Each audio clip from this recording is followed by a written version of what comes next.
যে ঘটনা তারাতলায় ঘটেছে অত্যন্ত দুর্ভাগ্যজনক। বহু মানুষের প্রাণ দিয়েছে এবং যে পদ্ধতিতে গোটা জিনিসটা হচ্ছিল সেটা নিয়ে একাধিক অভিযোগ ইতিমধ্যেই এসেছে। মাননীয় মুখ্যমন্ত্রী বিধানসভায় যে স্টেটমেন্ট দিয়েছেন তাকে সমর্থন করছি এবং এই তদন্তে তিনি যাদের যাদের নাম বলেছেন যদি সত্যি তারা জড়িত করে অভিযোগ থাকে বা তাদের কোনো দায় থাকে তাহলে তাদেরকে কাস্টডিতে নিয়ে জিজ্ঞাসাবাদ করা হবে, অবিলম্বে গ্রেপ্তার করা হবে। মুখ্যমন্ত্রী এই ভয়ঙ্কর ঘটনার জন্য এত মানুষের প্রাণ গেছে, সেখানে যদি কোনো বেআইনি বা বিপজ্জনক নির্মাণ বা অবৈধ প্ল্যান এই ধরনের অভিযোগ যেগুলো উঠছে, আমরা তো জানি না সেটা সত্যি অভিযোগ ঠিক কি ঠিক নয়, কিন্তু মুখ্যমন্ত্রী যখন বিধানসভায় গুরুত্বের সঙ্গে স্টেটমেন্ট দিচ্ছেন, আমরা আমার স্টেটমেন্টটাকেই মান্যতা দিয়ে আমাদের বিবেচনা রাখবো।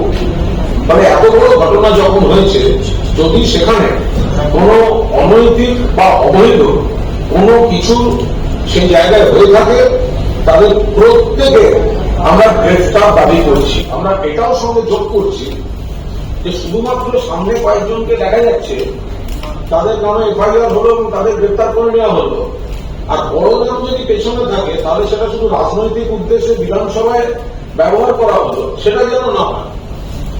যদি প্রাক্তন মেয়র তার কোনো দায় থাকে তাহলে তাকে অ্যারেস্ট করা হোক, আর যদি দায় না থাকে তাহলে বিধানসভায় তার নাম তুলে শুধু রাজনৈতিক স্টেটমেন্ট তো ঠিক নয়।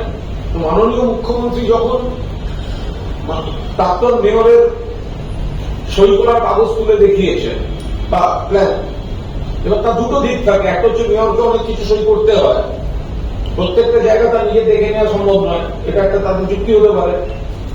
আবার 2 নম্বর হতে পারে যে এত বড় ঘটনা ঘটেছে তার নৈতিক দায়, নইলে মুখ্যমন্ত্রী দেখালেন কেন?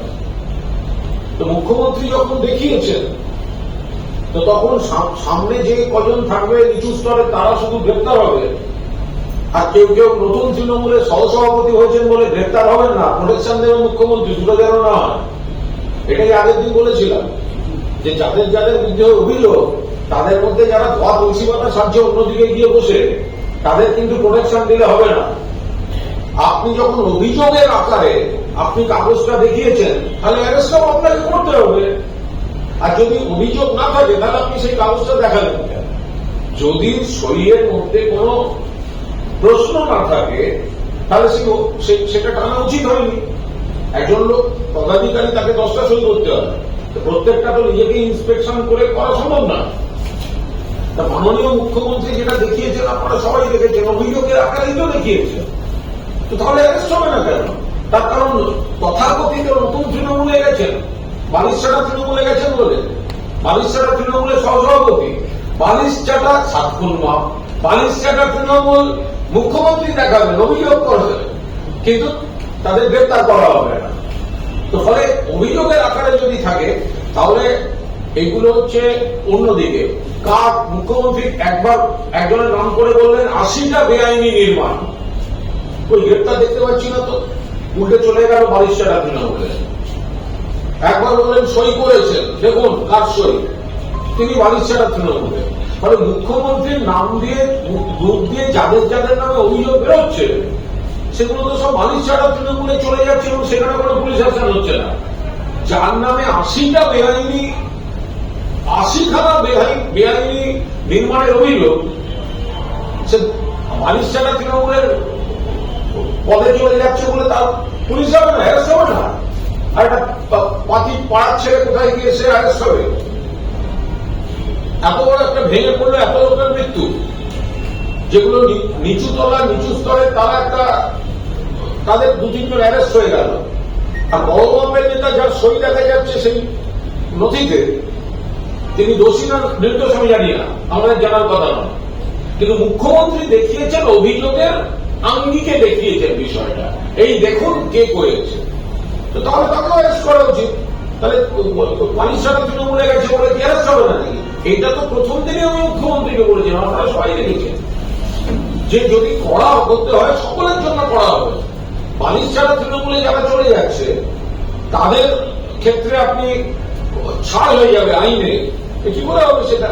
দেখুন, এত বড় ঘটনা তারা হয়তো এড়াতে পারেন না, কিন্তু আবার এটাও আমাদের বক্তব্য যে দেখতে হবে তিনি বিষয়টা একেবারে না জেনে সই করা বা একটা রুটিন ফাইল আস্তে আস্তে সই করা এক জিনিস, আর বিষয়টা তাকে পাঠানো হয়েছে কোন সুপারিশে সই করা দুটো আলাদা জিনিস। এবার একজন পদাধিকারীকে অনেক রকম সই করতে হয়, ডিপার্টমেন্ট থেকে অনেকগুলো ফাইল আছে, প্রত্যেকটার গোড়ায় গিয়ে পৌঁছে নিজে পরীক্ষা করা কারোর পক্ষে সম্ভব হয় না বা হওয়া কঠিন, সেখান থেকে গলে যেতে পারে। আমি ডিফেন্ড করতে যাচ্ছি না, এর মানে যেন না হয় যে প্রাক্তন মেয়রের পাশে দাঁড়ালেন কুণাল, একদম তা না। আমার বক্তব্য হচ্ছে মুখ্যমন্ত্রী যখন দেখিয়েছেন তখন তো তিনি অভিযোগের আকারে দেখিয়েছেন, এবং সেই তারপরে লাইনটা কি ছিল, সই করেছেন কে দেখুন প্রাক্তন মেয়র, কাউকে ছাড়বো না, এই শব্দটা বলেছেন। মানে প্রথম লাইনটা যে বলেছেন সই, দ্বিতীয় লাইনটা বলেছেন ছাড়বো না। যদি না ছেড়ে থাকেন এখন অ্যারেস্ট নয় কেন? অবিলম্বে অ্যারেস্ট করা উচিত, অবিলম্বে অ্যারেস্ট করা উচিত। বালিশছাড়া তৃণমূলে নাম লিখিয়েছেন বলে অ্যারেস্ট হবে না, তদন্ত থেকে বেরিয়ে যাবে, কি করে হবে? আর যারা অধিকাংশ বালিশছাড়া তৃণমূলে যাচ্ছেন তাদের কয়েকজনের কথা আমি বলছি না, আমি সকলকে বলছি না, তারা তো এইসব পাপ করে গোটা বোঝা নিয়ে বাঁচার জন্যই তো যাচ্ছেন। ওরা তো বলছে যে আমাদের সঙ্গে আসুন, শুভেন্দু অধিকারী সরকার ব্যবস্থা নেবেন। এইটা তো হুইসপারিং ক্যাম্পেইন তো এটাই চলছে। আর আমি তো এইটাই মুখ্যমন্ত্রীকে আগের দিন বলেছিলাম যে দেখবেন কেন বালিশছাড়া তৃণমূলে যাওয়ার জন্য বা তৃণমূল থেকে যারা দূরত্ব বাড়াতে চাইছে তারা বেঁচে যাবে, এটা যেন না।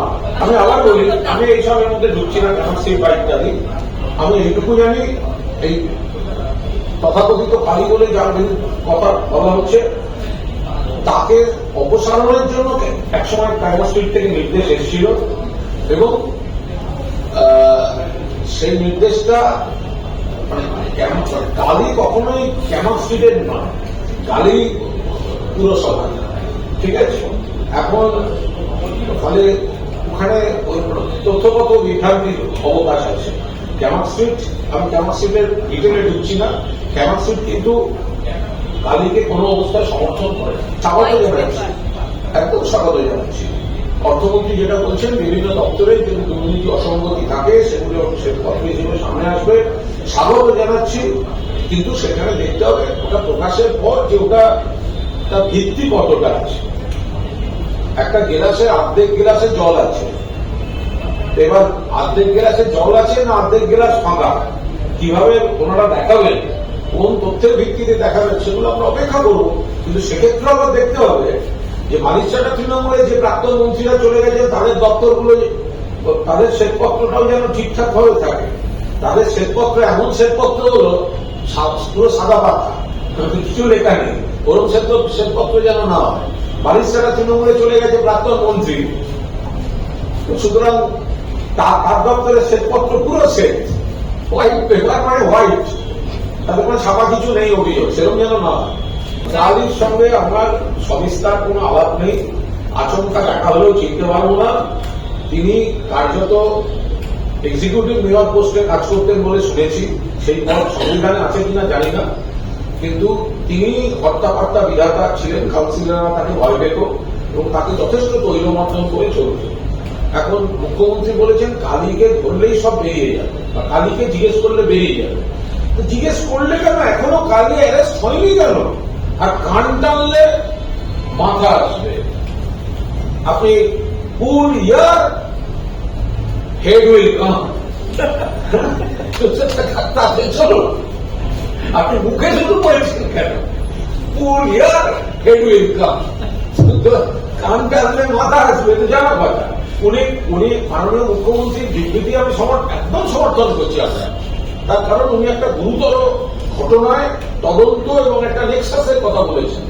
কিন্তু তার জন্য নিচের দিকে কয়েকজন অ্যারেস্ট হবে, আর চিরকাল সেই বড়রা শুধু রাজনীতিতে আমি একটু চমকে দিলাম, তাহলে তুমি রিটোর তৃণমূলে থাকো, তো বালিশছাড়া বোকা ছেলে খারাপ ছেলে তৃণমূলে থাকো, সেগুলো যেন মানে সেই করে শুধু চাপের রাজনীতির জন্য যেন নথি ব্যবহার করা না হয়।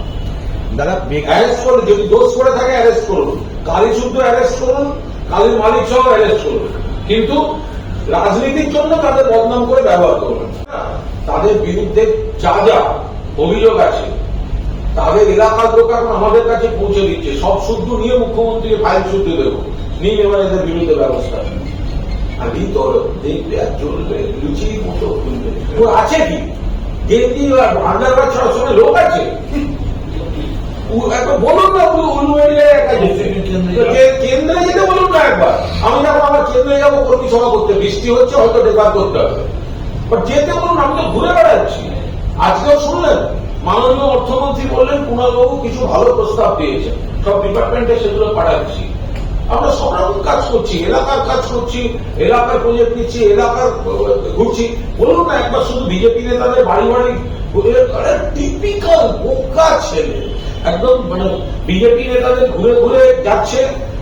একবার এলাকায় যান না, একটা ঘোষণা করে ফেসবুক দিয়ে যে আমি পূর্ব উলুবেড়িয়ায়, আমি ঋতব্রত বন্দ্যোপাধ্যায়, আমি ওখানে এই কর্মসূচিটা করতে যাচ্ছি। মানুষের রায় নেই, ওর এই সমস্ত কিছু মানুষ নিচ্ছে কি নিচ্ছে না, যাবে কোথাও, যেখানে দেখবো বলবো বোকা ছেলে, খারাপ ছেলে, দল বদলু বেঈমান, বালিশ চাটা, ধর্ষণের আসামি, তাকে আর কি বলবো?